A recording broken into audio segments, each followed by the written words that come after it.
क्षणाक्षणा 14 क्षणाक्षणाला वाट पाहणारी ती शबरी आहे. हा असंच म्हणत नाही, थोर प्रेमाचा भुकेला हा जी दुष्काळ.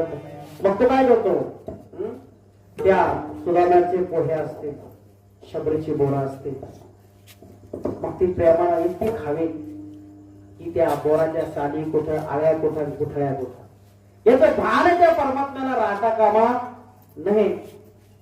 सगळे भान देवान हरपून त्याचे काही प्रेम आहे, प्रेमाचं सुख आहे, तो सुखाचा सोहळा आहे. तो भगवान परमात्मा स्वतः ते प्रेम सुख त्या भक्तांकडून घेत असतो.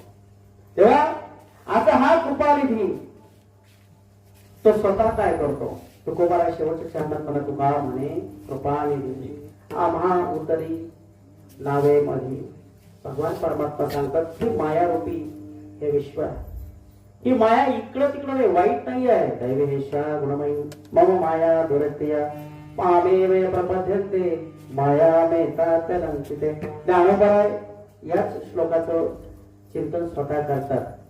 काय म्हणतात, एक एकच लीला करले ते सर्व भावे मज बदले तया आईलीच खडी सरले माया जड.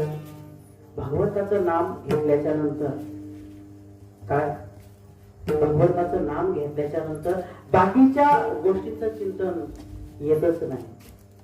काय, काम क्रोध केले हरले. तुका म्हणे देह भैला विठ्ठल, काम क्रोध केले घरविले.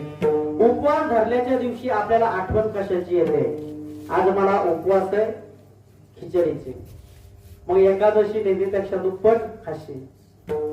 आठवण कशाची यायला पाहिजे हे फार महत्वाचं आहे. दत्तात्रय प्रभूंनी केलेल्या एका गुरुपैकी एक आहे. आणलेली आळी आहे आणि दंश करणारी गांधील माशी आहे.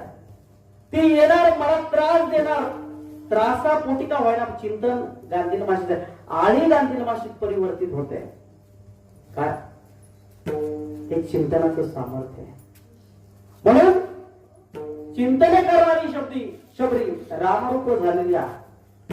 कौशल्याबाई चिंतन करणारी आहे, रामरूप झाली. एक सांगतो, पुढचं रामायणामध्ये प्रभू श्रीरामचंद्र वनवासाला गेलेले आहेत, दुःखाचे प्रसंग आहेत.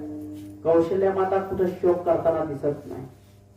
आता कलाकारांनी सजवला असेल, नटवला असेल विकण्यासाठी, तो भाग वेगळा. पण माझा